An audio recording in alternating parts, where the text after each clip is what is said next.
Doy gracias a Dios que estamos aquí. Estamos considerando esta gran verdad que está muy clara en las Escrituras desde el principio hasta el fin. Voy a orar una vez más por un momento y seguiremos con el tema. Padre nuestro que estás en los cielos, no hay nadie como tú. Dios, que eres grande en misericordia, en tu paciencia, y que diste tu Hijo para salvar a pecadores.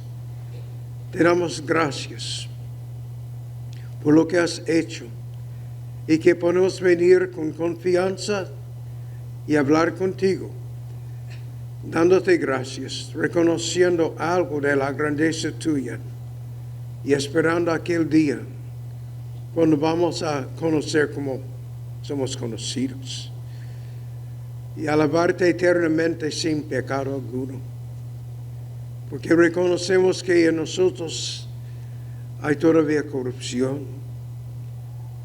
Día en día tenemos que pedir perdón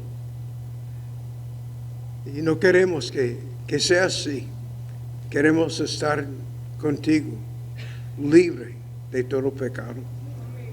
Sé con nosotros ahora, que la contemplación de este tema sirva para consolar, para animar, y aunque sea un medio de salvación de cualquier persona que todavía no ha venido a ti, atraído por tu gran poder.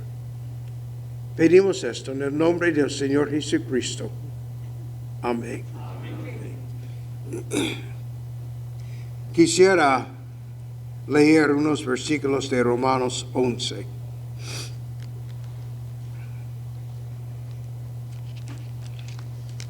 En los capítulos 9 a 11 de Romanos,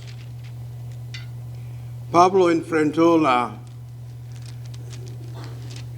el problema de qué pasó con los judíos. Él reconoció que muchos de ellos estaban cegados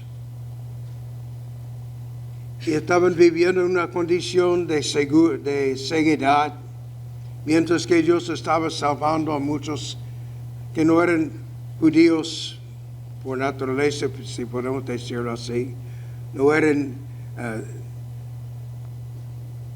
como los judíos descendientes de Jacob, de Israel. Y entonces explicó cómo Dios había recibido a los judíos por un tiempo, luego cómo está mayormente aceptando los que no son judíos, pero que no había desechado a todos los judíos, porque Pablo era un judío y había otras personas. Dios ha seguido salvando a judíos. Ahora ha salvado mucho más que no son judíos, pero de ellos ha hecho un solo pueblo, en un solo libro, en un solo pueblo. Y entonces Pablo estaba admirado de cómo Dios había hecho aquellas cosas. Y después de haber confesado su admiración de cómo Dios por un tiempo había dejado a algunos en ceguedad para salvar a otros, y dice que, pero de esa manera Dios va a salvar a todo su Israel.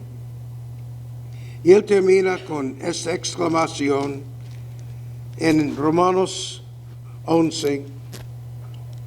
Podemos comenzar la lectura con el versículo 32. Porque Dios ha encerrado a todos en desobediencia para mostrar misericordia a todos. Y entonces viene esa exclamación: oh profundidad de las riquezas y de la sabiduría del conocimiento de Dios. Cuán insondables son sus juicios, inescrutables sus caminos. Pues ¿quién ha conocido la mente del Señor? ¿O quién llegó a ser su consejero? ¿O quién le ha dado a él primero para que se le tenga que recompensar? Porque de él, por él y para él son todas las cosas. A él sea la gloria para siempre. Amén. Y espero que al final de ese mensaje, toda persona aquí pueda repetir conmigo, si me acuerdo, esas palabras. De él, por él y para él son todas las cosas. A él sea la gloria por los siglos. Amén. Eso es en un sentido el alma de la soberanía de Dios. Y es una verdad que nunca es de más, es necesaria tenerlo. Cuando tenía como 19, 20 años, leí el libro de Pink, La soberanía de Dios. Y eso chocó. Y Pink dice en ese libro, la gente habla de que es necesario mantener un balance. Tiene que predicar de la responsabilidad humana. Y eso es cierto. La Biblia dice que Dios manda a todos los hombres en todos los lugares que tienen que arrepentirse. Y hay muchos otros mandamientos. Tenemos la responsabilidad, el deber de escuchar, de responder a toda cosa que Dios ha dicho. Eso es cierto. Hay que predicar esas cosas. Pero también tenemos que anunciar que Dios es Dios. Y no hay nadie como Él para que sea adorado. Y Pink atrevió a decir, si me acuerdo bien, que para restaurar el balance, uno tendría que predicar como 1000 sermones sobre la soberanía de Dios. Y cuando yo leí eso, yo dije, yo voy a predicar esos 1000 sermones. Entonces, aquí estoy, en la providencia del Señor, predicando otro sermón sobre la soberanía de Dios. Pero también yo voy a tocar la responsabilidad humana.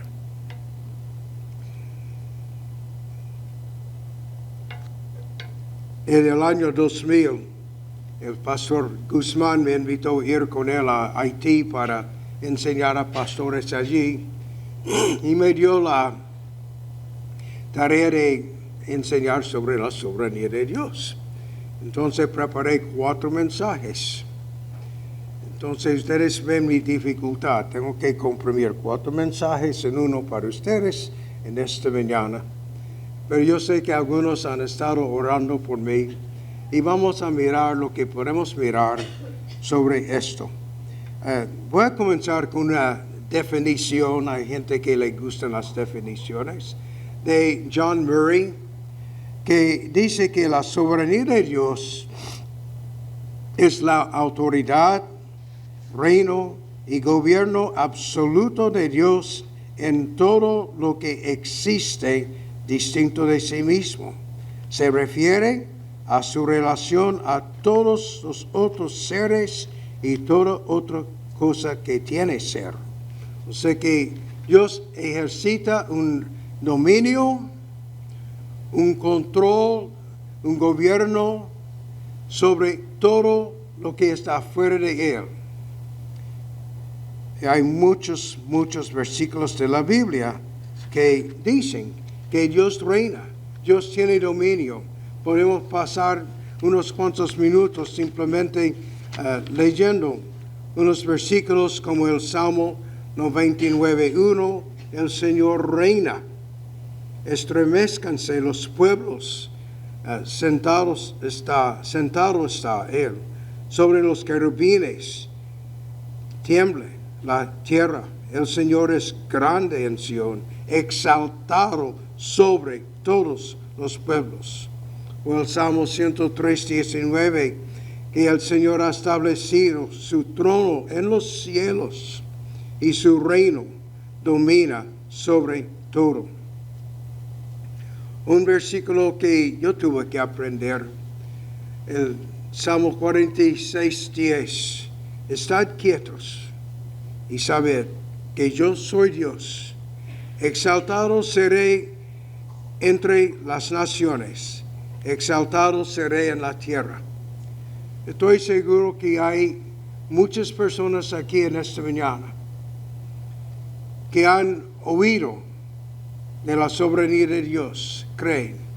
Pero llega un momento en su vida cuando estás enfrentado con eso. ¿Realmente crees eso?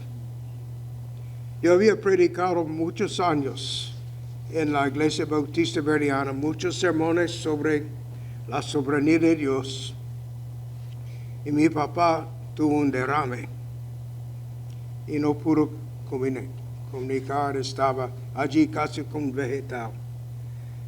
Y yo, tocado, ¿cómo es posible que un hombre como él esté en esta condición? Allí el Señor me enseñó cosas sobre su soberanía que yo tenía que aprender. Estad quietos, yo soy Dios. Dios sabe lo que está haciendo.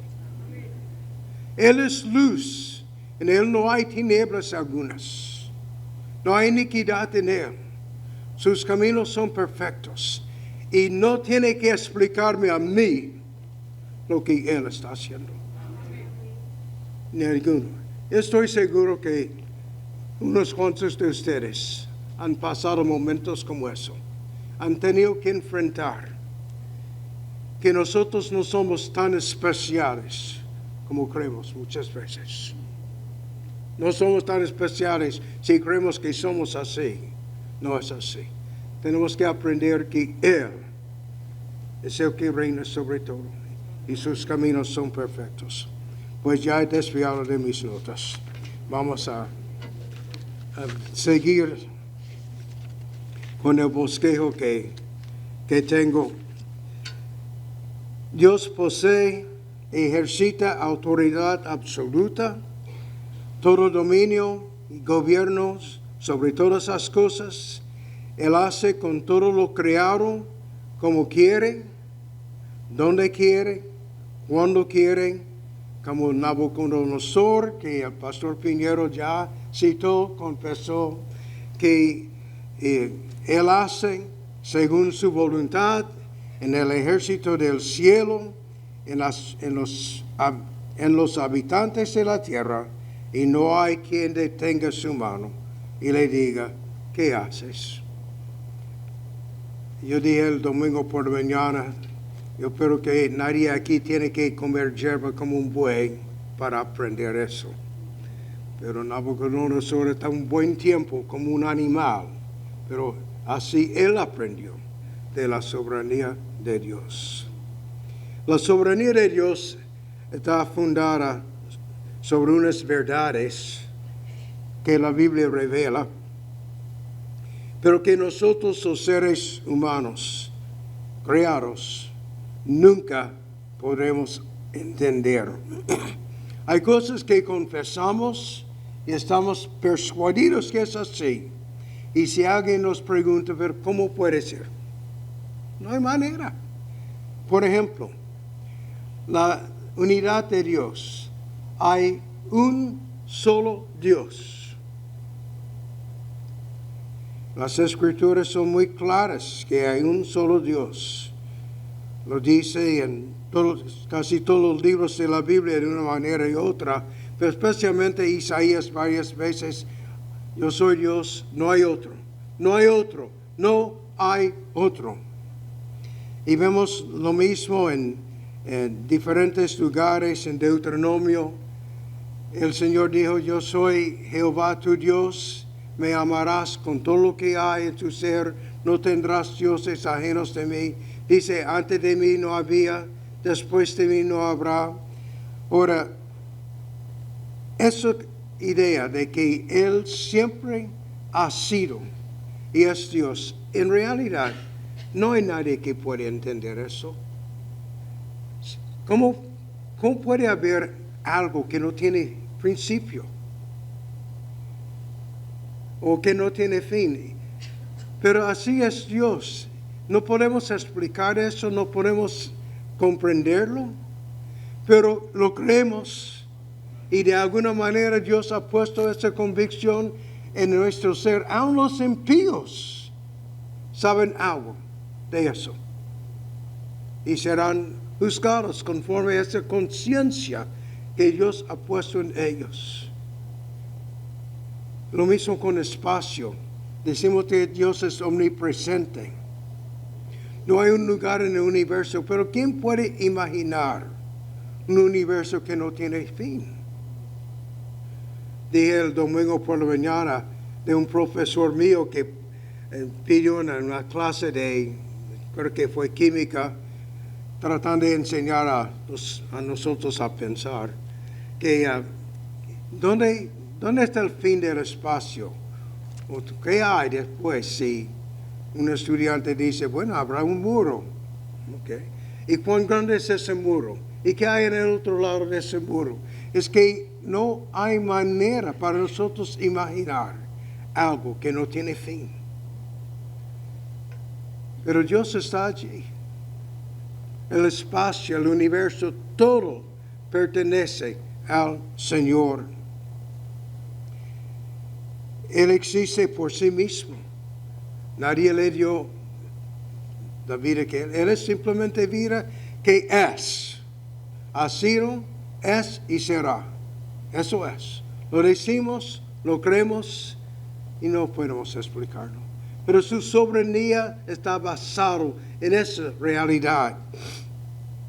Que Él existe por sí mismo. Él no recibió nada de ningún otro ser. No hay otro ser. Él es el único que hay. Y entonces tiene que ser soberano. Él es el creador de todo. Todo lo que existe. Y si Dios creó todo, entonces es dueño de todo.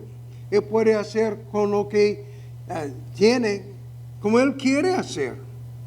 Como Pablo utiliza la ilustración de un alfarero que tiene poder sobre la masa, puede hacer lo que quiere con con lo que está trabajando allí, esa masa de fango, lo que tiene para hacer las cosas. El Señor tiene poder sobre todo eso. Por la creación, Él es dueño de todo. Él hizo todo por la palabra de su boca. El universo existe por su Espíritu. Y Dios Padre, Hijo, Espíritu Santo estaba presente en el principio. Las declaraciones por medio de Isaías y otros son abundantes. Y fue una de las cosas que los santos, los profetas confesaron, que Dios es creador de los cielos y la tierra. Y como creador, pues tiene que ser temido, respetado. Los paganos, pues, hicieron dioses del sol y de la luna y de las cosas creadas. Pero el pueblo del Señor, no. Eso no pueden ser algo, no pueden hacer nada. El sol es una criatura de Dios, la luna, las estrellas, todo lo que hay. Y tenemos que adorar al Creador. Y no hay ningún otro. Entonces, si reconocemos eso, una de las cosas que podemos observar es cómo esa soberanía funciona. ¿Cuál es la naturaleza de la soberanía? ¿En qué consiste esa soberanía de Dios? Pues hemos dicho que Dios posee todas las cosas. El Salmo 24, la tierra es del Señor y todas las cosas que hay. Dios reclama su poder sobre todo. En lenguaje que le presenta casi como si fuera un ser humano, dice del ganado en 1000 colinas es mías. Si tuviera hambre, yo no te diría a ti. Eres el dueño de todo, absolutamente todo. Y hasta las cosas más pequeñas están en sus manos. El COVID, que supuestamente fue hecho en un laboratorio en China, algo así. Olvídese. Dios estaba en control de eso. El micoplasma, toda bacteria, todo virus, todas esas cosas, átomos que uno no puede ver, moléculas que son lo que los científicos dicen con las cosas más pequeñas, y todos nosotros somos moléculas y átomos y cosas así. Todo eso es creación de Dios. Dios posee todas esas cosas y no solamente tiene el derecho de gobernar, pero Él ejercita ese gobierno. Dios está trabajando. No es un accidente que había COVID. No es un accidente que cualquier cosa. Lamenté ver una persona aquí hoy en una silla de herrera, y tanto ella como yo reconocemos, no hay accidentes con el Señor. No hay. Todo está dentro de sus propósitos. Ahora, no estamos eliminando nuestra responsabilidad, pero Dios toma en cuenta aún todas aquellas cosas. De hecho, antes de llegar hasta ahí,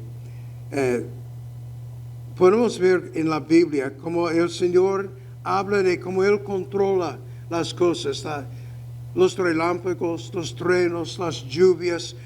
No hay ninguna cosa que no se atribuya al Señor. Si una persona tiene un bebé, ese bebé es un regalo de Dios. Ahora, sabemos que como los bebés llegamos, excepto Jesucristo, Él fue una excepción. Y entonces Adán y Eva tenían su creación especial. Pero aparte de eso, los bebés, y sin embargo, cada niño es un regalo de Dios, una creación de Dios.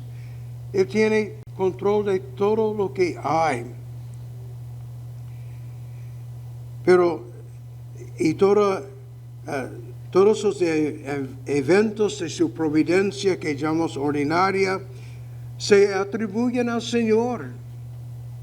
Si viene una tormenta, pues sabemos que Dios está controlando las tormentas. Él corona el año con bien, lo que nosotros cosechamos, todo lo que pasa ordinariamente en la Biblia se atribuye al Señor. Y además toda autoridad humana está bajo el dominio del Señor. Él pone los reyes, Él quita los reyes. Eso fue mencionado esta mañana, creo que cuando uno ve lo que tenemos aquí en los Estados Unidos, es horrible. Las cosas que están pasando, las cosas que algunas personas quieren hacer. Y con todo eso, no hay nada que sorprende a Dios. Él nunca va a decir, uy, ¿qué está pasando aquí? ¿Y cómo es posible que una persona como esta esté gobernando o están haciendo leyes así? Todo. Eso no quiere decir que Dios tiene complacencia en leyes que permiten el aborto. De hecho, Él condena eso. Él va a juzgar a aquellos que participan en cualquier cosa que su palabra condena. Pero con todo, está de una manera que no entendemos, encerrado en su decreto, en su gobierno. Yo no sé quién va a ganar la próxima elección. Es triste ver los candidatos que hay. Ahora, yo sé con quién yo votaría aguantado mi nariz si estuviera aquí, pero con todo, es triste ver lo que está frente a los Estados Unidos. Pero podemos estar seguros, sea lo que sea, Dios está en control. Y sea lo que sea, aunque fuera la que yo no quiero, tendría que orar por ella. Tendría que. Porque tenemos nuestros deberes, pero no hay nada fuera del control del Señor. Y otros países también, lo que está pasando en Venezuela, lo que está pasando en países musulmanes, personas que están matando a los cristianos del pueblo del Señor a diestra, a siniestra. Aún allí, el Señor ha puesto lo que hay. Y Él cumplirá sus propósitos en medio de eso. Porque no hay ningún lugar en el mundo donde el Señor no está llamando a sus personas. Él va a tener una multitud de personas de todas las lenguas, todas las tribus, todos los lugares. Porque nadie puede detener su mano o preguntarle qué hace. Hay personas que se salven en lugares donde pero ¿cómo es posible que el Evangelio llegue allí? Y personas que al ser salvados están dispuestos a poner su vida por amor al Evangelio. Cosa que espero que sea la verdad de todos nosotros. Que no haya nadie aquí que no está dispuesto a poner su vida por amor al Evangelio del Señor. Pero lo que Dios hace encierra, como han podido captar, pero voy a decirlo más explícitamente, esa soberanía de Dios encierra el bien y el mal. Dios no aprueba, Dios ha condenado el mal, Dios juzgará el mal, y sin embargo, Dios creó un ser que tenía la capacidad de rebelar contra Él y llevar unos cuantos con Él. Yo no sé cómo Satanás llegó a ser Satanás. Yo sé que Dios no le obligó a hacerlo. Pero yo sé también que no fue un accidente. ¿Cómo? No me pregunto. Pregunta a Dios si quiere, si llega ahí y si te permite, si tiene ganas de hacerlo cuando esté allí. Pero Él tiene control de todo. Y entonces creó a Adán y Eva con un libre albedrío, verdadero libre albedrío. Ellos pudieron haber escogido no escuchar a la serpiente. Adán pudiera haber dicho que no cuando su mujer le presentó ese fruto prohibido. No lo hizo. Pero no fue un accidente tampoco. O sea que ahí Job dijo una vez, vamos a recibir bien y no mal. Hasta él reconoció eso. Job tenía muchas dificultades. Él tenía unos amigos que no eran muy amigos. Y yo no sé si Job al fin de todo entendió lo que Dios estaba haciendo. Es muy posible que nosotros sabemos cosas que Job nunca supo, que Dios reveló eso al profeta que escribió el libro. Pero yo no veo en el libro de Job en ningún momento que Dios dijo, mira Job, lo que pasó es que yo y Satanás tuviéramos una discusión y tú fuiste víctima de las circunstancias, que Satanás quiso probar una cosa y yo dije que no, y entonces mira lo que pasó. Es que uno no ve esas cosas. Es que Job simplemente tuvo que aprender que Dios puede hacer lo que Él quiere hacer y nosotros tenemos que adorar. Y eso es lo que Él confesó. Yo pensé que supe mucho, pero ya yo sé. Yo no tenía derecho de decir las cosas que yo estaba diciendo. Y nosotros también. Hay muchas cosas que no entendemos, que no vamos a entender. Pero sabemos que Dios tiene control. Y podemos adorarle, podemos confiar en Él, porque su palabra nunca falla. Todas sus promesas son sí y amén en el Señor Jesucristo.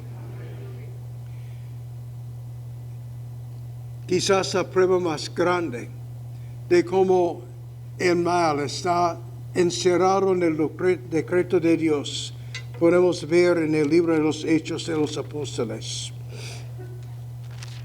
Y en el capítulo 2, en el versículo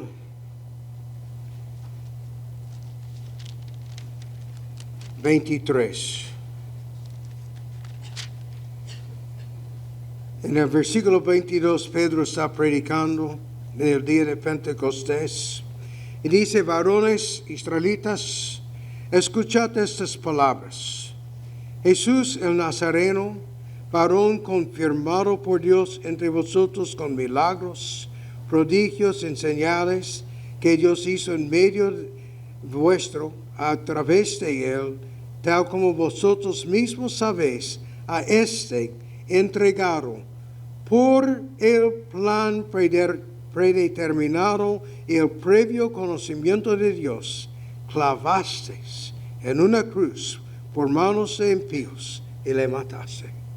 Eso fue algo que Dios había decretado en la muerte de su Hijo por unos criminales, por unos incrédulos. Eso fue encerrado en su plan. Y salvar a nosotros por ese medio. También en Hechos capítulo 4, en el versículo 28, vemos básicamente la misma cosa en la boca de dos testigos. Se constató la palabra.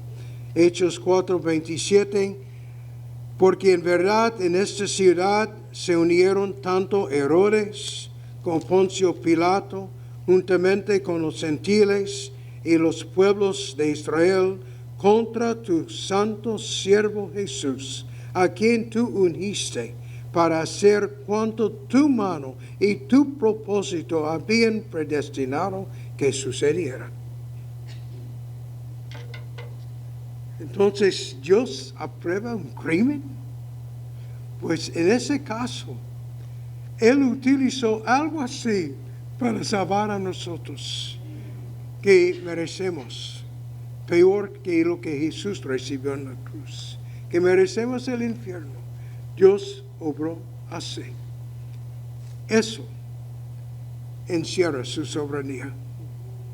De manera que, sí, los judíos perdieron su ciudad, perdieron su lugar por ese crimen. Yo no sé lo que va a pasar con Poncio Pilato, pero no creo que murió en la fe, y Herodes tampoco.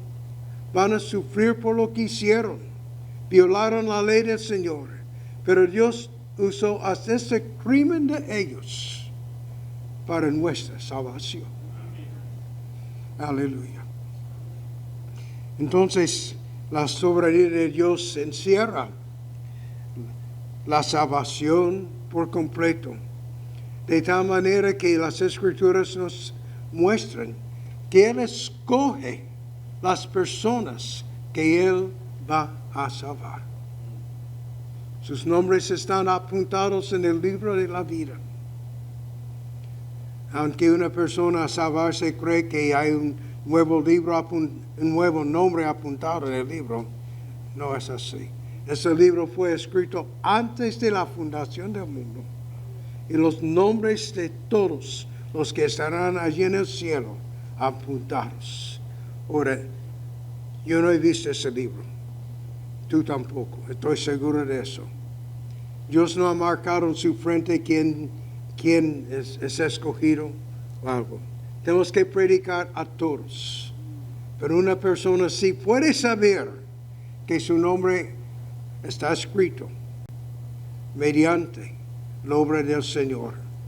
Ese llamamiento eficaz, ese momento cuando el Señor Jesucristo se ve como el único Salvador, el glorioso. Cuando una persona confía en Él de todo corazón, entonces allí una persona puede saber y decir: gracias, Señor, por tu amor eterno. Gracias por haberme escogido. Sé que esa es una doctrina difícil para algunas personas aceptar. Eso yo reconozco. Pero las Escrituras son muy claras, que fuimos escogidos en Cristo, por Dios, el Padre, antes de la fundación del mundo. Dios es el autor de la elección, Él nos escoge en Cristo, es desde el principio. Hay unos versículos que podemos leer en 2 de Tesalonicenses, el capítulo 2, que ilustran lo que estoy diciendo. En 2 de Tesalonicenses 2, Pablo habla de cómo habrá la manifestación de un hombre de pecado. Y yo sé que hay diferentes ideas sobre eso. Yo tengo muy buenos amigos y amigas que creen que todavía ese hombre de pecado no ha sido revelado. Yo no voy a poner mi vida para defender la posición de nuestra confesión de fe, pero hasta ahora, si tengo que votar por alguien como el anticristo, yo voto por el Papa. Porque él se ha sentado en el templo de Dios, que es la iglesia, diciendo ser Dios, el vicario de Cristo. La Iglesia Católica Romana tiene señales mentirosas en cantidad. Los miembros de nuestra iglesia me perdonarán, pero yo dije el domingo que alguien me dijo que los carismáticos, con todas sus señales, todavía están en pañales comparado con la iglesia de Roma. Roma ha venido con manos sangrando, con apariciones de la Virgen de yo no sé cuántas cosas para engañar. Y Dios ha entregado muchos a ese engaño. Podemos leer lo que Pablo dice al final de 2 de Tesalonicenses 2, cuando él dice que en el versículo 8, entonces será revelado ese inicuo a quien el Señor matará con el espíritu de su boca y destruirá con el resplandor de su venida, inicuo cuya venida es conforme a la actividad de Satanás, con todo poder y señales y prodigios mentirosos, con todo engaño de iniquidad para los que se pierden, porque no recibieron el amor de la verdad para ser salvos. Por esto Dios les enviará un poder engañoso para que creen en la mentira, a fin de que sean juzgados todos los que no creyeron en la verdad, sino que se complacieron en la iniquidad. Ahora, no importa lo que una persona cree sobre ese hombre de pecado, si está cumplido en el Papa de Roma, o si los musulmanes son de una manera así, o si será algo en el futuro. Lo que sí podemos ver es que Dios en su soberanía entrega unas personas que no quieren creer, que aman las tinieblas, que aman sus propios pecados. Dios los entrega para seguir eso e ir a la destrucción. Eso está claro aquí. Pero, versículo 13, pero nosotros siempre tenemos que dar gracias, siempre gracias a Dios por vosotros, hermanos amados por el Señor, porque Dios ha escogido desde el principio para salvación, mediante la santificación por el Espíritu y la fe en la verdad. Y fue para esto que Él os llamó mediante nuestro Evangelio, para que alcancéis la gloria de nuestro Señor Jesucristo. Aleluya. Dios escogió a aquellos tesalonicenses para no fueron entregados, para que siguieran al Señor.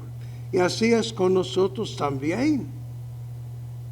El Señor sigue llamando para que seamos santos delante de Él, para que andemos en santidad, para que obedezcamos, y la exhortación sirve para nosotros.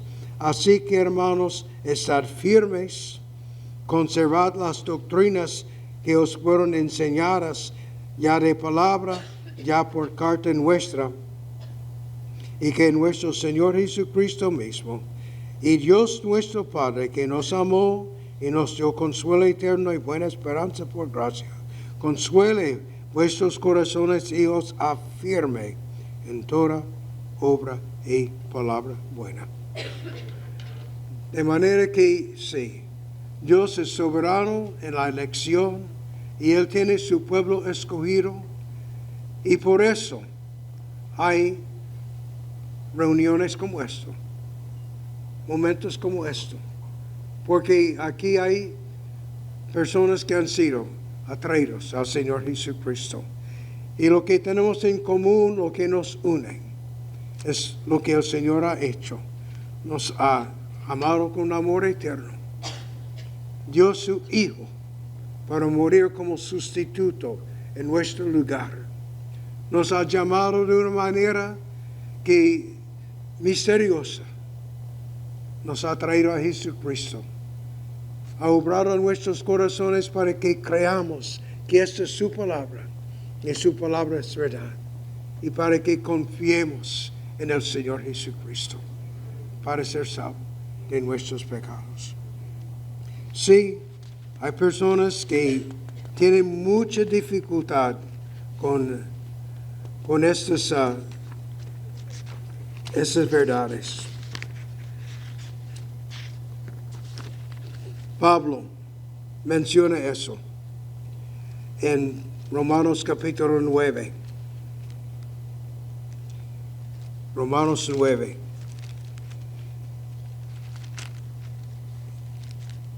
Y dice en el versículo 19, después de decir en los versículos 14 y 15 que Dios tiene misericordia del que quiere tener misericordia, endurece a quien quiere endurecer. En el versículo 19 dice, me dirás entonces, ¿por qué pues todavía reprocha a Dios? Porque ¿quién resiste su voluntad? ¿Han conocido ustedes alguna persona que ha tomado esa actitud? Yo sí. Bueno, si Dios tiene control, ¿por qué? ¿Cómo va a juzgarme a mí si Él ha determinado todo? Bueno, gracias al Señor tenemos una respuesta. Yo sé que no es la respuesta que ellos quieren oír, pero el apóstol dice, al contrario, ¿quién eres tú, oh hombre, que le contestes a Dios? ¿Dirá acaso el objeto modelado al que lo modela? ¿Por qué me hiciste así? ¿O no tiene el derecho, el alfarero derecho, sobre el barro, de hacer de la misma masa un vaso para uso de honroso y otro deshonroso? Nosotros no tenemos ningún derecho de hacer preguntas al Señor. Sus caminos son perfectos. Y nadie tendrá una excusa en ese día final. Cuando toda persona está frente al Señor, nadie va a decir al Señor, pues tú tienes la culpa porque yo no creí. Yo no creí por ti. No. Una persona no cree porque no quiere creer.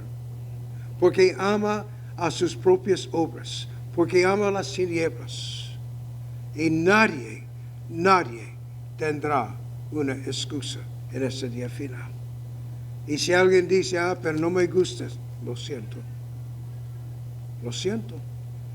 Un día tú vas a tener que estar frente al Señor. Viene un día de juicio. Y en ese día, si no estás en Cristo, aferrado a Él, hallado en Él, tú vas a oír, apartaos de mí, obrero de maldad. Nunca te conocí. Y no será la culpa de Dios, será la culpa tuya.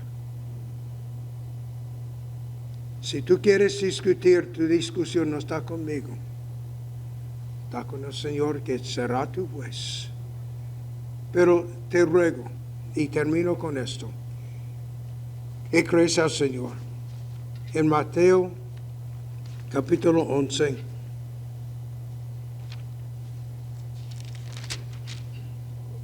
el Señor Jesucristo condenó unas ciudades diciendo que si hubieran hecho los milagros en otras ciudades paganas, en Tiro, hasta en Sodoma, esas ciudades se hubieran arrepentido. Ahora, alguien puede decir, ¿y por qué no hizo Dios milagros en Sodoma? Dios no tuvo que hacer milagros en Sodoma. Ellos no tenían excusa.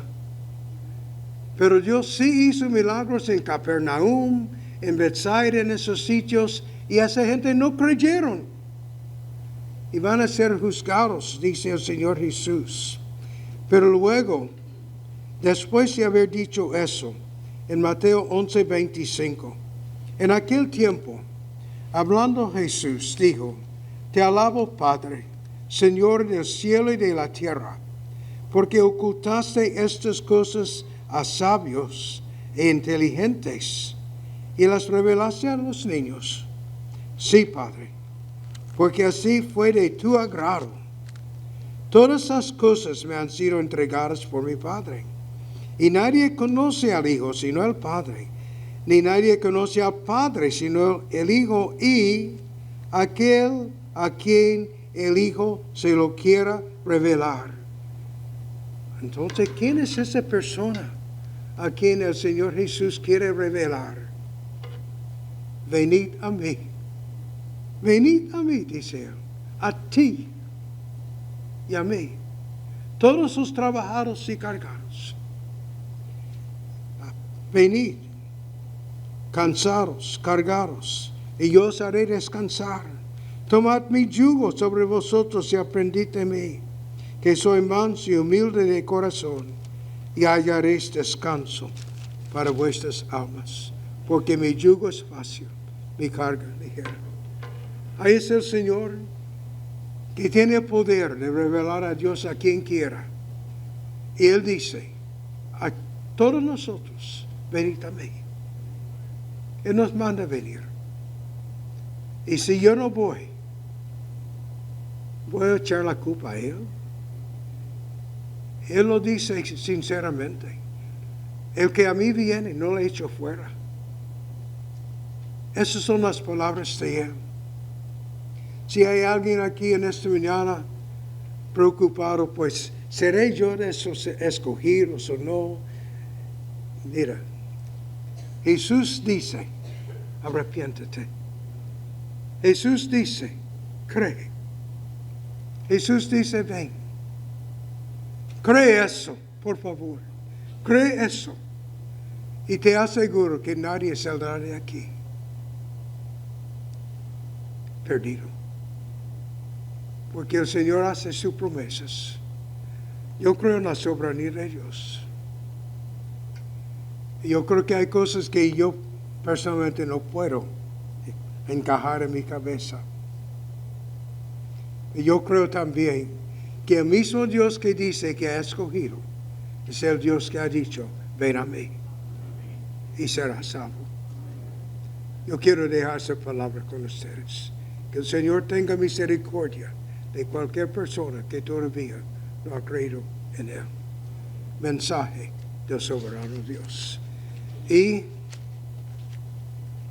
de Él, y por Él, y para Él son todas las cosas. A Él sea la gloria para siempre. Amén. Amén. ¿Quiere que ore? Okay. Te alabamos. Padre nuestro, gracias por tu gran misericordia. Gracias porque diste tu unigénito Hijo, porque amaste tanto al mundo, para que todo aquel que en Él cree se pierda, sino que tenga vida eterna. Te ruego que nadie salga de este lugar sin escuchar y creer esa palabra tuya. Ten misericordia de nosotros, de nuestros hijos, de nuestros nietos, conocidos, y que nos ayudes a llevar este mensaje del Evangelio a un mundo perdido. Gracias por todo lo que tú has hecho en Cristo. Gracias por tu palabra, tu misericordia. Y sé con nosotros durante el resto de este día, te rogamos, por favor. En el nombre de Jesucristo. Amén.